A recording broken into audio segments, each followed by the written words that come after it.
నా పేరు రాంబాబు. మాది తూర్పుగోదావరి జిల్లా రాజనగరం మండలం నరేంద్రపురం మా గ్రామం. నాకు చిన్నప్పటి నుంచి వ్యవసాయం మీద ఇంట్రెస్ట్ ఉండి చదువు మీద కంటే కూడా వ్యవసాయం మీద శ్రద్ధతోటి అది ఇంటర్ కంప్లీట్ అయిన తర్వాత చదువు మీదకి వెళ్లకుండా వ్యవసాయ రంగంలోకి రావడంతో కమర్షియల్ క్రాప్స్కి వెళ్ళడం, అందులో మొక్కజొన్న, చెరుకు మీద దృష్టి పెట్టి వరితో పాటు ఇవి రెండు చేసేవాళ్ళం, సాగు చేసేవాళ్ళం. నేను వ్యవసాయం మొదలుపెట్టింది 2099 సంవత్సరంలో వ్యవసాయం మొదలుపెట్టాను నేను. అప్పుడు నాకు చిన్న స్టార్టింగ్ అనమాట, నా కెరీర్ స్టార్ట్ చేసింది వ్యవసాయం నుండే. ఆ సమయంలో మేము చేసింది అంటే చెరుకు తోట. స్టార్టింగ్ చెరుకు తోటకి ఆదాయం బాగుండేది కదని దానికి వెళ్ళడంతో దాంట్లో కొద్దిగా నష్టపోవాల్సి వచ్చింది. అది ఏ విధంగా అంటే లేబరు కొరత, హార్వెస్టింగ్కి ఖర్చు ఎక్కువైపోయేది. తర్వాత గాలి దుమ్ములకి చెరుకు తోటలు పడిపోయి రైతుకు తెలియకుండా చెరుకు చాలా వరకు చచ్చిపోవడం, కటింగ్ అయ్యేసరికి 1 నెల 2 నెలలు టైం ఎక్స్ట్రా అవ్వడం, 11 నెలలు కొట్టాల్సింది 12-13 నెలలు పట్టడం, ఈ లోపల చెరుకు చనిపోవడం, 50 టన్నుల దిగుబడి రావాల్సింది 30-25 అలా రావడంతో ఆర్థికంగా కుదిరైపోవాల్సిన పరిస్థితి వచ్చింది. ఆలోచిస్తే నిత్యం ఆదాయం ఉండాలి, మనం కష్టపడడానికి ప్రతిఫలం కనిపించాలి, తక్కువ రోజుల్లో మనకు చేతికి ఆదాయం రావాలనేది నాకు అర్థమైంది. దాని గురించి ఈ కూరగాయలని ఎంచుకోవడం జరిగింది. రావడంతో దొండపోదులు పెట్టాం.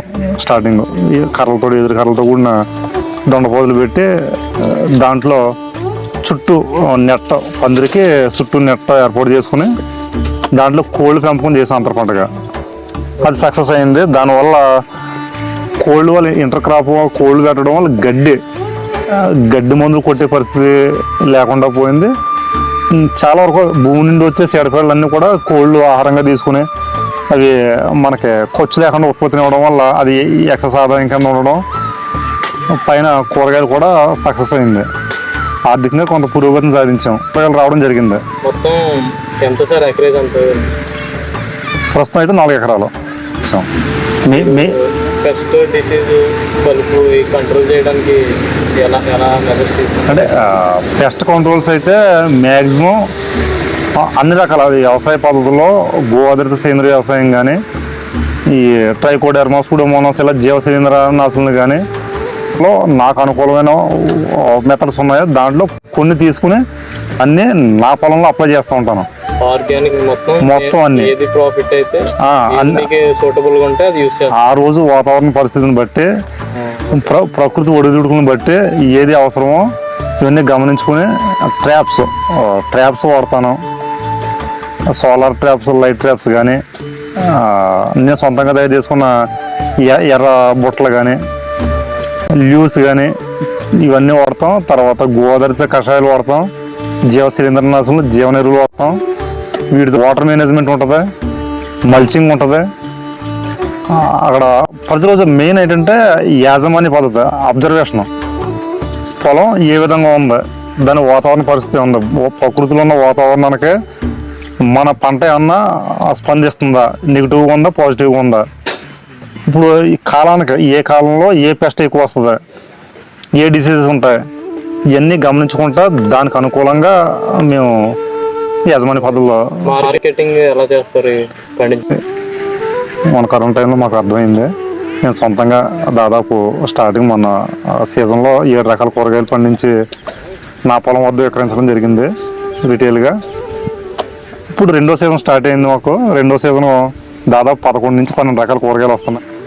అవి కూడా ఇక్కడే మార్కెట్ చేస్తున్నాం.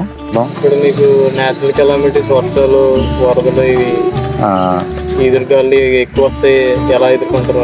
మంచి కాపు ఎక్కువ ఉన్నప్పుడు బరువు ఎక్కువ ఉంటుంది పందిరి. ఆ టైంలో వర్షం కానీ విపరీతమైన వర్షంతో కూడిన గాలులు ఉన్నప్పుడు పందులు పడిపోయినాయి. ఆర్థికంగా కుదిరైపోయిన పరిస్థితులు వీటిలో కూడా ఉన్నాయి. కేవలం ఏంటంటే ఈ తుఫానులకి ఎఫెక్ట్ కదండి. దాని నుంచి వచ్చిన ఆలోచనే పర్మనెంట్ పందిరి దున్నుకోవడానికి కానీ, పంట మార్పిడి విధానంగా అనుకూలమైన వాతావరణం, సిమెంట్ పోల్స్తో వేసిన పర్మనెంట్ పందిరిలో ఉన్నది. దానివల్ల 3 పంటలు తీయగలుగుతున్నాం సంవత్సరానికి. నేను వ్యవసాయం స్టార్ట్ చేసేటప్పుడే కంపోస్ట్ గోవులతో వచ్చిన మనకి కంపోస్ట్ ఎక్కువగా వాడతాం, దాదాపు 10 టన్నులు ఒక ఎకరానికి వచ్చి.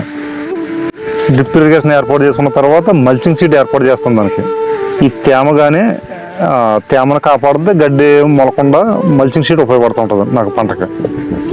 కలుపు నివారణ చాలా వరకు 55%, 60% వరకు కలుపు నివారణ మల్చింగ్ షీట్ వల్ల జరుగుతూ ఉంటుంది. తర్వాత కలుపు మందులు మానేసాం మేము. మెయిన్ ఏంటంటే కలుపు మందుల వల్ల భూమి నిస్సారం అయిపోవడం, ఆ ఎఫెక్ట్ మన పంటల మీద ప్రజల మీద ఉండడం అనే ఉద్దేశంతో కలుపు మందులు అవాయిడ్ చేసి ఈ మధ్యన అదే 2 వరుసల మధ్యన ఉండే ఖాళీని చిన్న గొర్రెతో దున్నడం కానీ, పారలతో గోకడం కానీ ఇలాగ అంతర్సేద్యం చేస్తున్నాం. చీడపీడల నివారణ కోసం మేము ముఖ్యంగా ట్రాప్స్ వాడుతూ ఉంటాం. దాంట్లో భాగంగా రసం పీల్చే పురుగులు కానీ, అన్ని రకాల రసం పీల్చే పురుగులను అట్రాక్ట్ చేసేది పసుపు రంగు జిగిరట్లు. తామర పురుగుల్ని ఆకర్షించేది బ్లూ ట్రాప్స్. ఇవన్నీ పంటకి మనం మొక్కతో పాటు ట్రాప్స్ వాడతాం జిగిరట్లో. రెండోది తీగజాతులు వచ్చి మెయిన్ పండుగ బెడద. దీని నివారణ కోసం ట్రాప్స్, అడల్ట్ మేల్ ట్రాప్స్ వాడుతూ ఉంటాం, ఫ్రూట్ ప్లే ట్రాప్స్. దానివల్ల రైతు ఆర్థికంగా నిలదొక్కునే అవకాశం ఉంటుంది, పెట్టుబడి మీద పెట్టే ఖర్చు తగ్గుద్ది. ఈ నేను పండించిన పంట తిన్న వినియోగదారులు కూడా హెల్త్ పరమైన ఏ విధమైన ఇబ్బంది లేకుండా ఆరోగ్యంగా ఉండేలా ఉంటుంది. ఇన్ని విధాల చొప్పించి వ్యవసాయం చేయడం వల్ల మన పండిన పంట కూడా క్వాలిటీ అండ్ రుచి ఇవన్నీ కూడా ఉండడం, నిల్వ సామర్థ్యం పెరిగి ఉండడం, ఇవన్నీ నా పంటలో నా దగ్గర కొన్న వినియోగదారులు నాకు ఇచ్చిన ఫీడ్బ్యాక్ అది.